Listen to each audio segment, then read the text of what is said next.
আসলে আমি যে প্রশ্নটা করতে চাচ্ছিলাম যে অশ্লীলতা বলতে কি বোঝায় আপনার মতে? অশ্লীলতা মানে একটা সাবজেক্টিভ ব্যাপার। এটা তো আপনার কাছে এক রকমের সংজ্ঞা, আমার কাছে এক রকমের, কলিমুদ্দিনের কাছে আর এক রকম, রহিমের কাছে আরেক রকম। এটার কোনো মানে আহ, ব্যক্তির উপর নির্ভর করে না? এটা ব্যক্তির উপর নির্ভর করে, হ্যাঁ। আচ্ছা, তো এর উপর যদি ভিত্তি করে অন্যের অধিকার লঙ্ঘন করা হয়? এটা খারাপ হবে। মানে আপনার আচ্ছা। ব্যক্তিগত ভাবে যেটা মনে হইতেছে সেটা তো আরেকজনের কাছে সেটা মনে নাও হইতে পারে। যদি এটা রাষ্ট্রীয় দিক থেকে হয়? রাষ্ট্রীয়, তাহলে রাষ্ট্রীয় দিক থেকে সেইটার সংজ্ঞাটা ঠিকভাবে নির্ধারণ করতে হবে যে তারা অশ্লীলতা বলতে কি বোঝাইতেছে।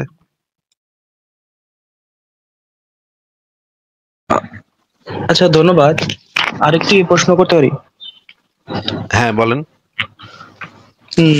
আসলে এই যে মুমিনেরা বেশিরভাগ সময় দেখে বলে যে আসলে এক মিনিট। হ্যাঁ, বেশিরভাগ সময় যে বলে যে ধর্ম বা পরকাল যদি না থাকতো তাহলে মানুষ তো অন্যায় কাজই করতো। আবার আরেকটা বিষয়ে তারা বলে যে wait wait wait wait wait wait wait ধর্ম পরকাল না থাকলে অন্যায় কাজই করতো। পৃথিবীতে সবচাইতে ধর্ম বিশ্বাসী মানুষ কোন দেশে থাকে ভাই?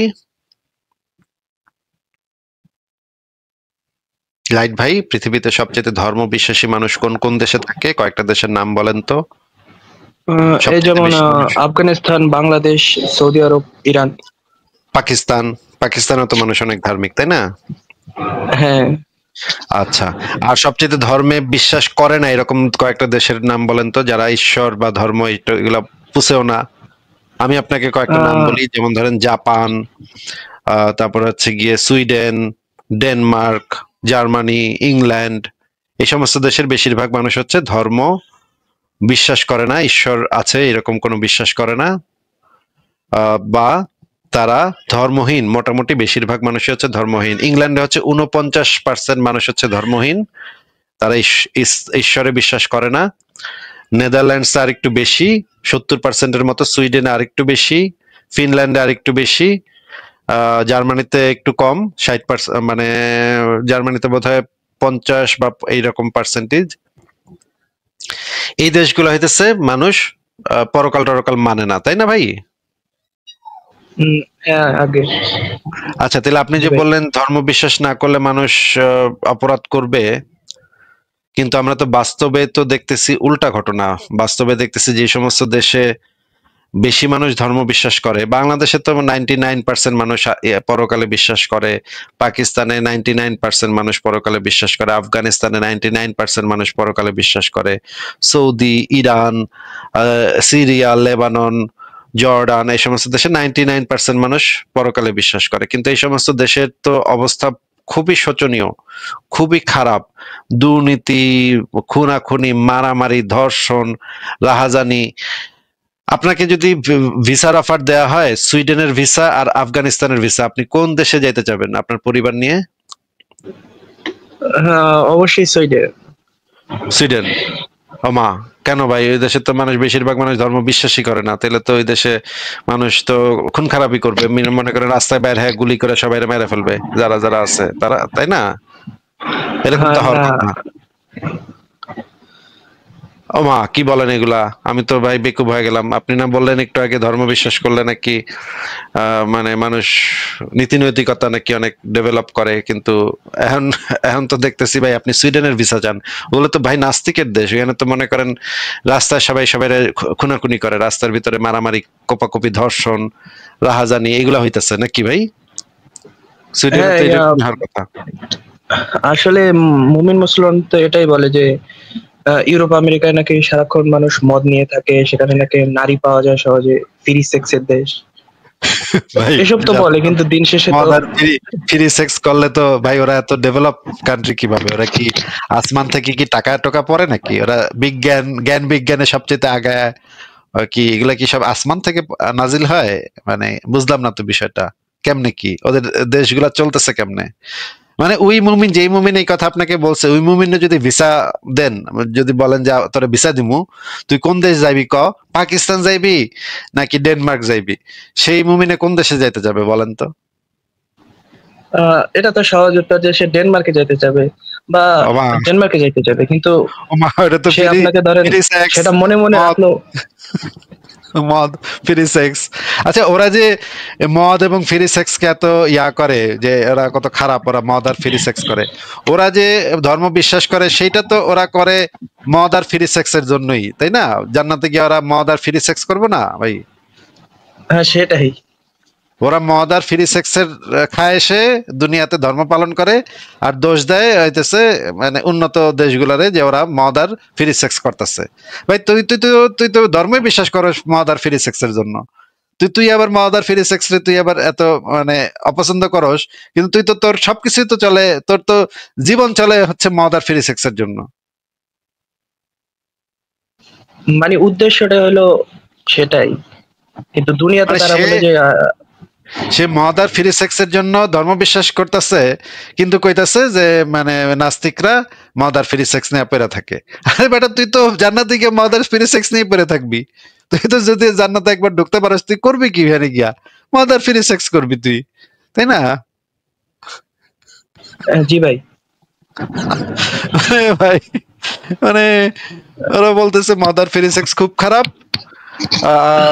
এই জন্য আমরা কাফের সাথে আমরা মিশি না, আমরা কাফেরদের থেকে উন্নত।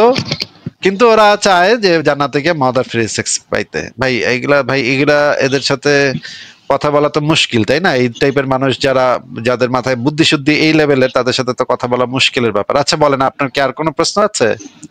না, আর কোনো প্রশ্ন বলতে এই ব্যাপারটা একটু বড় করতে চাইছিলাম, কিন্তু আপনি বললেন যে এই যে তারা যে বলে যে পরকাল যদি না থাকে তাহলে মানুষ ভালো কাজ করবে কেন, বা মানুষ তো পাপ কাজই করবে। তাহলে আর এবার যদি আবার উল্টো করে বলা যায় যে ধর্ম যদি পরকাল নাই বা থাকে তাহলে মানুষ খারাপ কাজই বা করবে কেন, মানে তাদের জীবনের উদ্দেশ্যটা বা কি হবে? কেননা তারা বলে যে জীবনের উদ্দেশ্য আছে, যে পরকাল থাকে আছে বলে মানে জীবনের উদ্দেশ্য আছে, পরকাল না থাকলে জীবনের উদ্দেশ্য থাকবে না। আর উদ্দেশ্য যদি না থাকে তাহলে মানুষ কর্ম করবে কেন, সেটা ভালো হোক বা খারাপ। আচ্ছা, আপনাকে আমি একটা লেখা দিচ্ছি, আপনি কি সংশয়.com এর লেখাগুলো পড়েন ভাই? উম, খুব একটা পড়া হয় নাই, আচ্ছা, আপনি পড়িনি। একটু কষ্ট করে তবে এই আমি লেখাটা আপনার একটু পড়বেন। গ্রন্থাগার সেকশন থেকে একটা বই নামাইছিলাম পড়ার জন্য, ওগুলোই দেখছি। আচ্ছা, একটু যদি কষ্ট করে এই লেখাটা একটু পড়েন, জ্ঞানকোষ পাতাতে এই লেখাটা পাবেন। এই লেখাটার টাইটেল হচ্ছে ধর্ম ছাড়া নৈতিকতা শিখবো কিভাবে। এই বিষয়ে এই লেখাটা আপডেট করেছি আমি। আপনি আসিফ ভাই, একটু যদি টাইটেলটা আবার একটু দেখেন, একটু নিচে নিয়ে। আচ্ছা, টাইটেল আপনি হচ্ছে একটু ধর্ম ছাড়া নৈতিকতা শিখবো কিভাবে, হ্যাঁ? হ্যাঁ, নিয়ে নিস। আচ্ছা, এই লেখাটা আপনি একটু পড়বেন। এই লেখাটার ভিতরে কিছু ফিলোসফিক্যাল ইয়া আছে, কোশ্চেন আছে, যে কোশ্চেন গুলা হচ্ছে গিয়ে কিছু ডিলেমা তৈরি করে, সেই জিনিসগুলা নিয়ে প্রথমে কিছু আলোচনা করা আছে। এরপরে হচ্ছে গিয়ে একটা ভিডিও আছে, কয়েকটা ভিডিও আছে, এবং নৈতিকতা জিনিসটা আসলে কি সেই জিনিসটা সংজ্ঞায়ন করা আছে একভাবে। এবং পরে আমরা দেখি যে এখানে যে জিনিসটা আছে সেটা হচ্ছে ধর্মের যে সো কল্ড অবজেক্টিভ নৈতিকতা, এটা হচ্ছে আসলে একটা ডিভাইন কমান্ড, এটা আসলে কোনো নৈতিকতা না, এটা হচ্ছে এক ধরনের আদেশ বা কর্তৃত্ব। এটার মানে হচ্ছে যে ঈশ্বর বলেছে তাই অমুক কাজটা নৈতিক। কিন্তু আমাদের যে অ্যাবসলিউট বা অবজেক্টিভ নৈতিকতা, যেটা সত্যিকার ভাবে যুক্তি তথ্য প্রমাণের উপর নির্ভরশীল, সেইটা এইটার উপরে নির্ভর করে না, সেটা নির্ভর করে এই চার্টের উপরে। আরেক ধরনের নৈতিকতার কথা দার্শনিকরা বলে, সেটা হচ্ছে সাবজেক্টিভ নৈতিকতা, সেটা স্থানকাল পাত্র এবং প্রসঙ্গ নির্ভর। এই তিন ধরনের মোটামুটি নৈতিকতার ধারণা পাওয়া যায়। কিন্তু এইগুলোর ভিতরে মাঝখানের যেটা আছে অ্যাবসলিউট বা অবজেক্টিভ নৈতিকতা, এটাই হচ্ছে সবচেয়ে যুক্তি প্রমাণ ভিত্তিক। এই অর্থেই আমরা এই কাজগুলা করি। এবং আপনি যদি আরো এই লেখাটা আর একটু ভালো করে পড়েন, দেখবেন যে নৈতিকতার উৎস একটা যদি হয় ঈশ্বরের আদেশ, সেটা হয়ে যায় আসলে অন্ধ আনুগত্য, ভয় পুরস্কারের মাধ্যমে পাওয়া অন্ধ আনুগত্য। আরেকটা হচ্ছে মানব যুক্তি ও সহানুভূতি, সেটা হচ্ছে সমাজ কল্যাণ এবং নৈতিকতার বিকাশ ঘটে শুধুমাত্র এই ক্যাটাগরিতেই। ঠিক আছে? তারপর যদি আপনি শিশুদেরকে যদি যৌক্তিক শিক্ষা এবং ধর্মীয় নৈতিক শিক্ষা এবং যৌক্তিক নৈতিক শিক্ষা দুইটা আলাদাভাবে দেন, তাহলে আপনি দেখতে পাবেন যে এটা অনেক বড় লেখা, আপনি ভালোভাবে পড়বেন এটা আশা করি। এখানে কিছু চার্ট দেয়া আছে, চার্টের মধ্যে আমি এই জিনিসগুলা দেখানোর চেষ্টা করেছি যে এই এবং প্রাণী জগতেও নৈতিকতার যে ধারণা আছে, প্রাণী জগতের ভিতরেও যেমন ধরেন হাতিদের ভিতরে সহানুভূতি পাওয়া যায়, অন্য হাতির প্রতি এক ধরনের সহানুভূতি, মমতাবোধ, এই জিনিসগুলো পাওয়া যায়। এবং কাকের ভিতরে খুবই ভালোভাবে এই জিনিসটা লক্ষ্য করা যায়। একটা কাক যদি আপনি দেখেন মারা গেছে, তখন দেখবেন অনেকগুলা কাক এসে, মনে করেন আপনি একটা কাককে মেরে ফেলছেন, দেখবেন সেই দিন অনেকগুলা কাক এসে আপনার বাসার সামনে কা কা কা কা করতে থাকবে এবং আপনাকে প্রতিবাদ করতে থাকবে। আপনাকে তারা যে এই কাজটা পছন্দ করে নাই সেই জিনিসটা তারা এক্সপ্রেস করবে।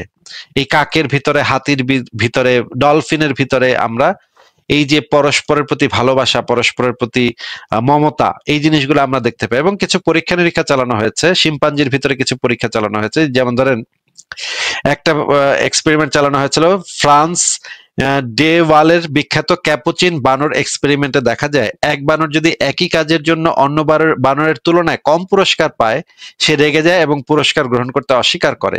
এটা স্পষ্ট প্রমাণ যে ন্যায়বোধের বীজ প্রাণী জগতে বহুকাল আগে থেকেই রোপিত ছিল। মানে প্রাণী জগতের ভিতরেও মানুষের যে ডেভেলপমেন্ট, মানুষের যে বিবর্তন, এইটার সাথে এই মানুষের নীতি নৈতিকতার একটা সম্পর্ক আছে। মানুষ তাদের সমাজ থেকে তাদের বিবর্তনের ধারাবাহিকতায় এই নৈতিকতার জ্ঞানগুলা ধীরে ধীরে ডেভেলপ করে। এবং মানে প্রাইমেটদের মধ্যে এই জিনিসগুলো আছে এবং মানুষের মধ্যে এই জিনিসগুলো আছে। এইগুলার জন্য আসলে ওহী বা ধর্ম এটা খুবই হাস্যকর বিষয়। এইখানে ওহী বা ধর্মের কোনো গুরুত্ব নাই। এবং নাস্তিকতাবাদ সম্পর্কে যদি আপনি পড়েন, নাস্তিকতাবাদের যে নৈতিকতা বা ধর্মহীন যে নৈতিকতা, সেটাই একমাত্র মানুষের সত্যিকারের নৈতিকতা, কারণ এটা যুক্তি প্রমাণ এগুলোর উপরে নির্ভরশীল। এই বিষয়ে কাজ করে।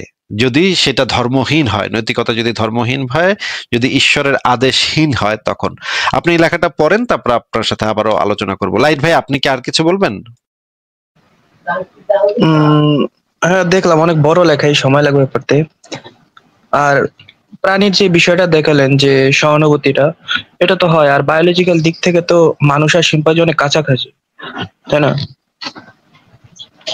হ্যাঁ, আমাদের সাথে অমিত ভাই চলে আসছে। অমিত ভাই বোধহয় এই বিষয়ে কিছু বলবেন। অমিত ভাই, আপনাকে স্বাগতম, অনেকদিন পরে আপনাকে দেখলাম। কেমন আছেন ভাই? আমি তো ভালো আছি আসিফ ভাই, আপনি কেমন আছেন?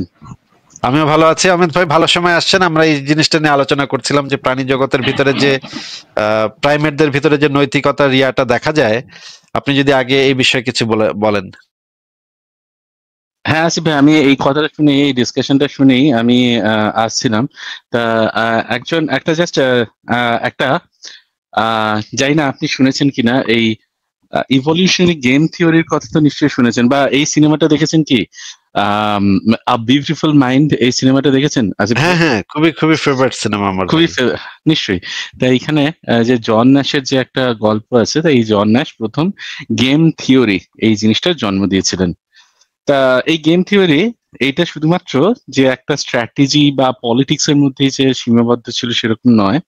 আপনি যদি এই যে যে জিনিসটা আপনি আলোচনা করছিলেন, মানুষের মধ্যে কোঅপারেশন, এই জিনিসটা কিভাবে গড়ে ওঠে, এই জিনিসটা যদি আমরা দেখি, তা সেই জিনিসটা হচ্ছে এই এই যে গেম থিওরির কথা বলছি, এই গেম থিওরি এর মধ্যেও ইনকর্পোরেট করা যায়। তার একটা গেম আছে, এটাকে খুব বিখ্যাত একটা গেম যাকে বলে প্রিজনার্স ডায়লেমা। এই প্রিজনার্স ডায়লেমা হয়তো অনেকেই শুনে থাকতে পারেন। তো এই প্রিজনার্স ডায়লেমাতে এই গল্পটা কিরকম?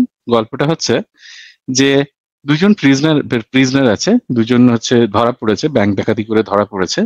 এবার এই দুজনকে আলাদা আলাদা ভাবে তাদেরকে ইন্টারোগেট করা হচ্ছে। তো এখন এরা দুজনের এগেনস্টে আর কোন রকম প্রমাণ নেই। যদি তারা যদি দুজনেই ডিনাই করে যায়, এবং তারা যদি দুজন মানে অপর এক যে ইয়ে আছে, যে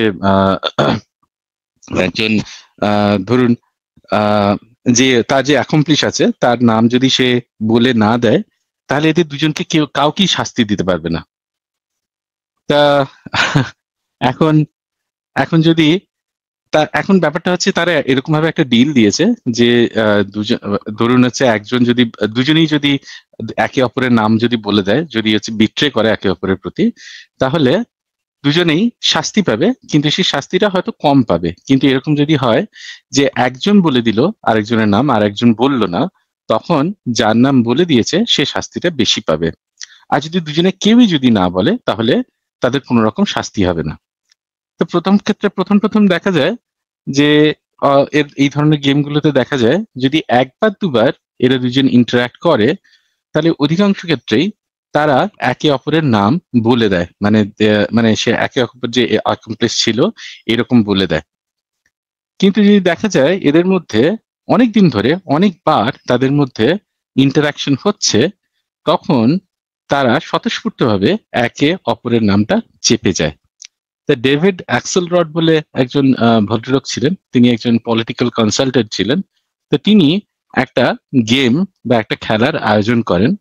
এই খেলাটা হচ্ছে এই যে প্রিজনার ডায়লেমা, এই খেলাটার আয়োজন করেন এবং তিনি আহ্বান করেন বিভিন্ন ব্যক্তিকে, যে তিনি আহ্বান করেন একটা কম্পিটিশন করার জন্য। সেখানে একটা কোড জমা দিতে হবে, সেই কোডটা একটা গেম, সেই কোডটা হচ্ছে ওই ইয়েটা খেলবে, এই যে প্রিজনার ডায়লেমা আছে সেটা খেলবে এবং দেখা হবে যে কে সব থেকে, কোন অ্যালগোরিদম সব থেকে বেশি পয়েন্ট অর্জন করতে পারে। তো এর মধ্যে কিছু কিছু গেম দেখা যায় যেগুলো খুব যেগুলো খুব অ্যাগ্রেসিভ ছিল, যেগুলো সবসময় ডিফল্ট করছিল, যেগুলো সবসময় কোঅপারেট করছিল না। আর কতগুলো গেম ছিল সেগুলো হচ্ছে খুব খুব এই বিনয়ী নম্র ভদ্র গেম, যারা অধিকাংশ ক্ষেত্রেই কোঅপারেট করার চেষ্টা করে এবং খুব কম ক্ষেত্রেই তারা তারা ডিফল্ট করে আর কি। তারা কোঅপারেট করে না, খুব কম ক্ষেত্রেই তারা মানে একজন প্লে ফেয়ার, আর একজন নাইস এন্ড ফেয়ার, আর একজন হচ্ছে অ্যাগ্রেসিভ খেলে আর কি। এই গেমগুলোর ক্ষেত্রে অধিকাংশ ক্ষেত্রেই দেখা যায় যে সমস্ত গেমগুলো টিট ফর ট্যাট, তার মানে আরেকজন যেরকম খেলছে সেই অনুযায়ী খেলে, সেই গেমগুলোই অধিকাংশ ক্ষেত্রে জেতে। যে সমস্ত অ্যাগ্রেসিভ যে সমস্ত গেমগুলো, সেইগুলো প্রথম দিকে যেতে বটে, কিন্তু যখন এই গেমগুলোকে বারবার বারবার খেলানো হয়, তখন দেখা যায় যে যত ওই যে যারা খুব মডারেট, যারা খুব নমনীয় বা পোলাইট যে সমস্ত অ্যালগোরিদম গুলো, সেইগুলো যখন এলিমিনেট হতে থাকে, তখন তারা সেই সমস্ত অ্যাগ্রেসিভ গেমগুলো সেগুলো আর ঠিক মতো খেলতে পারে না। তো এই জিনিসটাকেই একটা বই আছে ডেভিড অ্যাক্সেলরডের, দ্য ইভলিউশন অফ কোঅপারেশন। তো এইখানে দেখানো হয়, এই বইটাতে দেখানো হয়েছে যে কোন রকম একটা ছাড়াই, কোন রকম একটা অথরিটি ছাড়াই কিভাবে একটা ইভলিউশনের মাধ্যমে কোঅপারেশন ইভলভ করতে পারে ধীরে ধীরে আমাদের মানব সমাজের মধ্যে। তো মানব সমাজ যে এই জায়গায় এসেছে তার প্রধান কতগুলো কারণ আছে। তার মধ্যে একটা বড় কারণ হচ্ছে ল্যাঙ্গুয়েজ। আমরা যখন কথা বলতে শিখেছি, এবং ল্যাঙ্গুয়েজের সাথে আরো একটা বড় জিনিস, সেটা হচ্ছে আমরা যখন বানিয়ে বানিয়ে গল্প বলতে শিখেছি। এই গল্পগুলো বলার মাধ্যমে এক প্রজন্ম থেকে আরেক প্রজন্মে ইনফরমেশন পাস হয়েছে, এবং নতুন প্রজন্মকে একদম কেঁচে গুন্ডুস করতে হয়নি প্রথম থেকে। এবং ঠিক এই কারণে দেখবেন যুভাল নোয়া হারারি তার বইয়ে একটা জায়গাতে বলছেন যে মানুষ যখন ল্যাঙ্গুয়েজে ব্যবহার করতে শিখেছে এবং যখন গল্প বলতে শিখেছে, তখন একটা বৃহৎ কোনো জেনেটিক্যাল পরিবর্তন ছাড়াই তারা একটা বিশাল একটা লিপ দিয়েছে। তারা সভ্যতার ক্ষেত্রে, সংস্কৃতির ক্ষেত্রে একটা বিশাল লিপ দিয়েছে।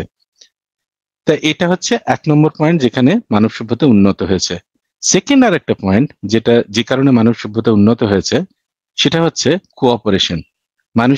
মানুষের কাছে কোন রকম মানুষের দাঁত নেই বড় বড়, মানুষের বড় বড় নখ নেই, মানুষের মাসল পাওয়ারও কম, মানুষ ছুটে যে খুব দ্রুত পালিয়ে যাবে ধরুন খরগোশ বা হরিণের মতো, সেরকমও নয়। কিন্তু তবুও মানুষ ইভলভ করলো কিভাবে? মানুষ এই এইরকম একটা ওয়াইল্ড একটা এনভায়রনমেন্টের মধ্যে টিকে গেল কিভাবে? তার একটা বড় কারণ হচ্ছে, সেটা হচ্ছে কোঅপারেশন। এই কোঅপারেশন হচ্ছে এমন একটা জিনিস, যখন ধরুন আমি আপনি দুজনে কম্পিট করার থেকে যখন একে অপরকে কমপ্লিমেন্ট করি, তখন আমরা যে রিসোর্স গুলো থাকে, এই রিসোর্স গুলো আমরা একে অপরের মধ্যে ভাগ করে নিতে পারি, এবং সেটা একটা ইভলিউশনারি বেনিফিট হিসেবে দেখা যায়। এক্ষেত্রে কি হয়? এক্ষেত্রে কম্পিট করার জন্য যে কস্টটা, এই কস্টটা আমাদেরকে দিতে হয় না।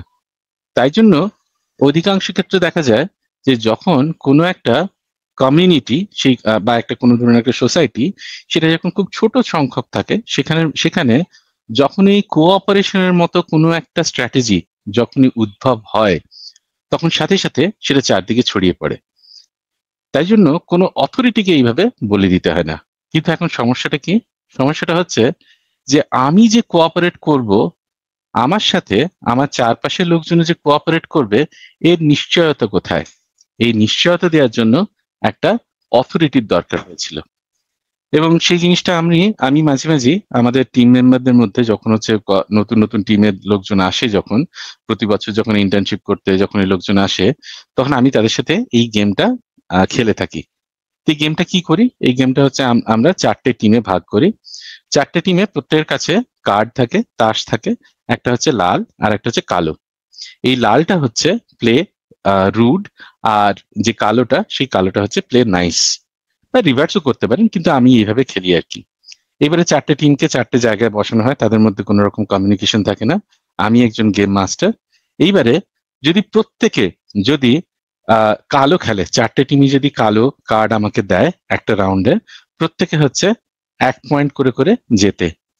যদি এরকম হয় যে একজন কালো দিয়েছে, বাকি 3জন লাল দিয়েছে, তাহলে যে কালো খেলেছে সে একটা নেগেটিভ পয়েন্ট পায়, আর যে লাল খেলেছে যতজন তারা 1 পয়েন্ট করে করে পায়। ঠিক এরকম ভাবে যদি ধরুন 2জন কালো খেলেছে 2জন লাল খেলেছে, তখন যারা কালো খেলেছে তারা মাইনাস পায়, আর যারা লাল খেলেছে তারা তারা 1+1+1 করে পায়, সরি +2+2 করে পায়। এবার যদি এরকম হয় যে 4জনই লাল খেলে, তখন কি হয়? তখন প্রত্যেকে মাইনাস করে করে পয়েন্ট পায়, -3 করে করে পয়েন্ট পায়। তার মানে তারা একটা কস্ট দিতে হয়। তা প্রথম প্রথম দেখা যায় যে যদি এই গেমটা যখন খেলা হয়, তখন এই কম্পিটিটিভ মনোভাবের জন্য তারা সবাই ভাবে যে আমি কালো খেললাম, বাকিরা সবাই যদি লাল খেলে দেয় আমাদের তো নেগেটিভ হবে, বাকিদের পজিটিভ হবে। এইভাবে প্রত্যেকেই প্রথম দিকে লাল খেলে। তা তাদের সবাই ধীরে ধীরে ধীরে ধীরে নেগেটিভ পয়েন্ট অ্যাকুমুলেট করতে থাকে। এই জিনিসটা তারা প্রথমে বোঝে না যে নেগেটিভ পয়েন্টের ইয়েটা কি। যখনই আমি তারপরে বলি যে একটা কাজ করা যাক, এইবারে আমরা রিয়েল মানি দিয়ে খেলবো, মানে ধরুন হচ্ছে যত পয়েন্ট হবে ততশো নেগেটিভ টাকা, মানে ততশো টাকা আমাদেরকে সেই টিমের লোকজনকে আমাকে দিতে হবে। যদি তারা পজিটিভ পায়, তারা তখন হচ্ছে পজিটিভ টাকাটা তারা নিয়ে যেতে পারে, তারা পার্টি করতে পারে, সেরকম কিছু করতে পারে, এই একটা প্রভিশন থাকে। তো প্রথম একটা প্রথম দেখা যায় যে যখন হচ্ছে টাকার পয়সার ব্যাপার থাকে না, তখন সবাই নেগেটিভ ইয়ে দেয়, যখন নেগেটিভ পয়েন্ট গেইন করতে থাকে। কিন্তু যখনই তারা রিয়েল কস্ট থাকে, পকেট থেকে যখন পয়সা দিতে হয়, তখন তারা নিজেদের মধ্যে তারা আলোচনা করে তারা পজিটিভ, মানে তারা ওই পজিটিভ পয়েন্টে যাওয়ার চেষ্টা করে, সবাই তখন কালো খেলার চেষ্টা করে। এইবারে আরেকটা জিনিস কি হয়, আরেকটা জিনিস হয়, এটা হচ্ছে একটা সিনারি হয়।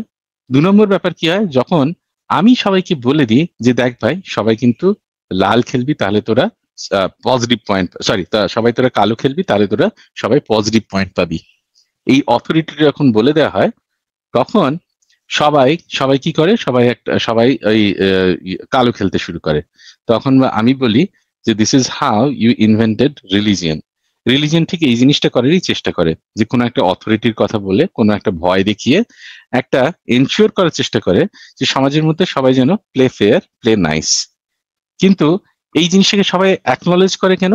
কারণ সবাই ওই প্লে ফেয়ার, প্লে নাইস, সবাই আমি যেটা খেলছি সেটা সবাই যেন এরকম ভাবে খেলে, সেটাকে তারা একটা ইয়ে করার চেষ্টা করে, তারা সেটাকে এনশিওর করার চেষ্টা করে। তো এখন আমরা হিউম্যান বিইং, আমরা একটা রেশনাল হিউম্যান, আমরা রেশনাল, আমাদের মধ্যে বুদ্ধি আছে। আমরা কোনো একটা জিনিস পড়াশোনা করে, যেমন ধরুন প্রাচীন যুগে কি হয়েছে সেই ধরনের ইতিহাস, বা ধরুন কোনো মাইথোলজির গল্প, এই সমস্ত পড়াশোনা করে, যেমন ধরুন সেটা ঈশপের গল্প হতে পারে, কথামালার গল্প হতে পারে, বা ধরুন এই পঞ্চতন্ত্রের গল্প হতে পারে।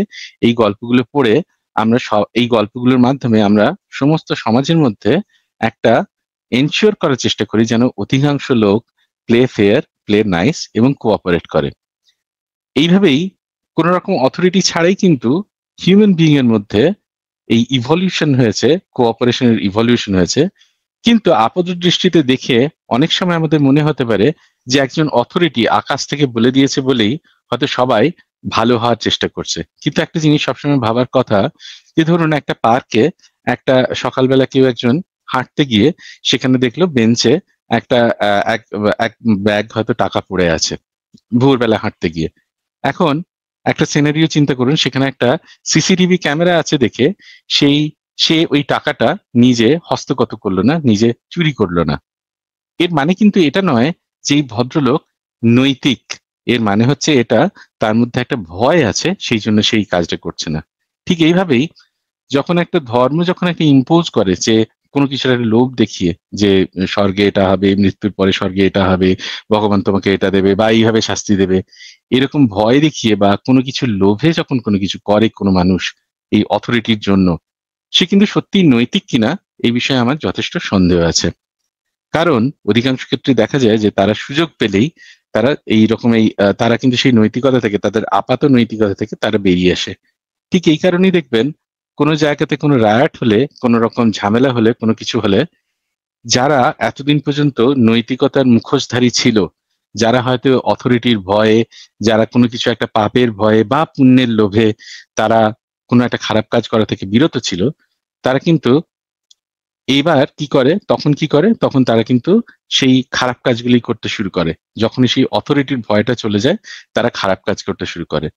ইট প্রুভস, এটা সত্যি এই জিনিসটা বলে যে সেই মানুষগুলোর মধ্যে কিন্তু সেই র্যাশনালিটি, নৈতিকতা, শিক্ষা দীক্ষা বা তাদের সেই বিচার বুদ্ধি বিবেচনা সেটা কিন্তু বিকশিত হয়নি। এটুকুই। এর মধ্যে এটাও হইতে পারে অমিত ভাই, অনেক সময় সেই অথরিটির নাম ধরেই সেই বা অথরিটির ওর মানে নির্দেশনা হিসেবেই মানুষ সেই অন্যায় কাজগুলা করে, তাই না? এরকমও তো হ্যাঁ, হতে পারে, অবশ্যই যারা হচ্ছে মনে করেন অবশ্যই আসিফ জঙ্গি, ভাই। হুম। মানে একজন ইসলামিক জঙ্গি, সে মনে করে যে আল্লাহ তাকে নির্দেশ দিয়েছে যে কাফেরদেরকে হত্যা করতে। এটাও তো হয় সমাজে, তাই না? হ্যাঁ, অবশ্যই আমরা, এবং সেই জন্যই সেরকমই দেখি আমরা যখনই হচ্ছে এই জিনিসটা যখনই ইয়ে হয়ে গেল। এবং এটা কেন হয়, কারণ দেখুন কিছু মানুষ এই জিনিসগুলোকে এক্সপ্লয়েট করেই। যে ধরুন কোনো একটা কথা, কোনো একটা জিনিস, কোনো একটা সমাজে, সেখানে ওই যে বললাম না যে ভয়টা যখনই সরে যায়, তখনই তারা সেই নৈতিকতার মুখোশ থেকে তারা বেরিয়ে আসে এবং তারা যত রকম অনৈতিক কাজ হতে পারে সেগুলো করতে শুরু করে। এবং আরেকটা জিনিস তারা কি করে, তারা যতটা পারে তারা সেই জিনিসগুলোকে এক্সপ্লয়েট করার চেষ্টা করে সেই অথরিটির নামে। যে অথরিটি মানুষকে হয়তো ওইরকম এই নৈতিক শিক্ষা দেওয়ার একটা ভেগ ধরেছিল এতদিন পর্যন্ত। এই জন্য দেখবেন যদি মানুষ শিক্ষিত না হয়, মানুষ যদি নিজের রাইট সম্পর্কে সচেতন না হয়, তাহলে শুধুমাত্র যে এই যে যারা অথরিটিটাকে ধরে রাখার চেষ্টা করছে আর কি, বা সমাজের যারা শোষক শ্রেণী, তাদের তাদের এগেনস্টে তারা যেতে পারে না। এবং এই জন্যই সবসময় যখন এই জিনিসটাকে এক্সপ্লয়েট হয়, তখন সেই জিনিসটা এমন একটা জায়গাতে গিয়ে পৌঁছয়, এমন এক্সট্রিম একটা লেভেলে গিয়ে পৌঁছয় যে সেখান থেকে সত্যি করে বেরিয়ে আসার প্রয়োজন হয়। সেই জিনিসটা সমাজের জন্য কখনো কখনো ওষ্ঠাগত হয়ে যায়। তাহলে এই জিনিসটা, এই কথাটাও ঠিক বলেছেন আসিফ ভাই, যে ওই রকমই অথরিটির চক্করে, অথরিটির ওইরকম ভয়ে অনৈতিক কাজ মানুষ করে বই কি। যেমন বললেন টেরোরিজম থেকে শুরু করে, যেটা যেটা সমস্ত ধর্মের মানুষই করে, সেটা হিন্দু হোক, মুসলিম হোক, যে কোনো ধর্মের মানুষই করে সেটা। যে এই যেমন ধরুন একটা ইয়েতে এই যে কি বলে, এই মুম্বাই এবং পুনেতে এইখানে হচ্ছে বজরং দলের একটা খুব ইয়ে আছে, যখন এই 14 ফেব্রুয়ারির সময় তারা সবাই একসাথে বেরোয় এবং যারাই হচ্ছে কোনো কাপল যদি সেলিব্রেট করতে যায় কোথাও, তারা গিয়ে মানে ইচ্ছে করে গিয়ে গিয়ে তাদেরকে অপদস্থ করে, তাদের মুখে কালি ছুঁড়ে দেয়, তাদের জামা কাপড় ছিঁড়ে দেয়, এই সমস্ত কাজগুলো করে। তা সেটা হচ্ছে তারা কিন্তু সেই ধর্মের নামেই, সেই অথরিটির নামেই কিন্তু করে আসিফ ভাই। ঠিক আছে, লাইট ভাই, আপনি কি আর কিছু বলবেন? না, ধন্যবাদ। ঠিক আছে, আপনাকে তাহলে আজকে বিদায় জানাই লাইট ভাই, আপনার সাথে কথা বলে ভালো লাগলো, আবারও নিশ্চয়ই কথা আচ্ছা, ঠিক হবে, আছে। তাহলে আপনাকে বিদায় জানাচ্ছি। অমিত ভাই, এই যে বিষয়গুলা, যে মানুষ যে কিভাবে সোসাইটি ডেভেলপ করেছে ধীরে ধীরে এবং পারস্পরিক সহযোগিতার মাধ্যমে, এবং তারা দেখেছে যে এই জিনিসগুলা আসলে কাজ করতেছে, সমাজকে একটা গোত্র গোত্রের টিকে থাকার জন্য এই জিনিসগুলো আসলে তাদের সার্ভাইভ করার জন্য এই জিনিসগুলো আসলে কাজ করতেছে, এবং শান্তিপূর্ণভাবে থাকলেই সবচেয়ে সুখে, সবচেয়ে শান্তিতে থাকা যায় যুদ্ধ না করে। এই জিনিসগুলো তো মানুষ ধীরে ধীরে রিয়ালাইজ করেছে এবং এখন আস্তে আস্তে আরো প্রতিদিন বুঝতে পারতেছে। কিন্তু এর মধ্যেও তো কিছু মানুষ আছে যারা যুদ্ধ বাধায় নতুন নতুন যুদ্ধ তৈরি করে বা অন্য দেশ আক্রমণ করার চেষ্টা করে। কিন্তু তারপরেও তো মেইন স্ট্রিম যে মানব সভ্যতা, সেটা তো আসলে শান্তির দিকেই আগাচ্ছে, তাই না? নাহলে তো পৃথিবীতে টেকা মুশকিল হয়ে যেত। অবশ্যই আসিফ ভাই। এবং আপনি যখন এই ভেরিডাসিয়াম বলে একটা চ্যানেল আছে, এই চ্যানেলটা যদি দেখেন তা সেখানে এই যে ডেভিড অ্যাক্সেলরের এই গল্পটা নিয়ে সে শুরু করছে আর কি। তার আগে একটা জিনিস বলছে 1950s-এ হঠাৎ করে আমেরিকা ডিটেক্ট করলো যে রাশিয়ার অঞ্চলের কাছাকাছি কিছু মানে বাতাসে এনভায়রনমেন্টে বেশ কিছু রেডিও অ্যাক্টিভ ইয়ে পাচ্ছে, রেডিও অ্যাক্টিভিটি পাচ্ছে। তো তারা বুঝলো যে রাশিয়া হয়তো পরমাণু বোমা পরীক্ষা করেছে। তো এইটা শুনে আমেরিকা তো প্রমাদ গুনলো যে রাশিয়ার হাতেও এখন পরমাণু বোমা, তাহলে তো এই যে ব্যালেন্সটা সেটা তো প্রায় ইকুয়াল হয়ে গেল। এইবারে ওরা শুরু করলো কি, ওরা হচ্ছে আমেরিকাও শুরু করলো প্রচুর পরিমাণ পরমাণু বোমা মজুত করা, রাশিয়াও এদিকে হচ্ছে প্রচুর পরিমাণ নিউক্স তারা মজুত করতে শুরু করলো। কিন্তু সমস্যাটা এমনই যে কেউ কিন্তু কারোর উপরে নিক্ষেপ করতে পারবে না, তারা শুধুমাত্র নিজেদের যে শক্তি সেটা বাড়িয়ে যাচ্ছে। কিন্তু এই দুটো দেশই কিন্তু এই শুধুমাত্র এইটা করার জন্য বিলিয়নস এন্ড বিলিয়নস ডলার খরচ করছে। তাই জন্য তারা ধীরে ধীরে এই জিনিসটা বুঝে তারা একটা চুক্তিতে এলো যে নিউক্স গুলো তারা ডিঅ্যাক্টিভেট করবে। এবং কিভাবে করবে, এরকম যদি হয় যে আমেরিকা মিথ্যে কথা বলে যে আমরা করেছি বলে করলো না, রাশিয়া যদি করেছি বলে করলো না, এরকম যদি হয়, তারা বললো যে একটা চুক্তিতে এলো যে একটা সময় পর পর পর তারা একটা নির্দিষ্ট সংখ্যা নিউক্স বা হচ্ছে পরমাণু বোমা তারা ডিঅ্যাক্টিভেট করবে এবং প্রত্যেকের যে মজুদ ভান্ডারটা আছে সেটা পরখ করে দেখবে, একটা অডিট করে দেখবে আর কি।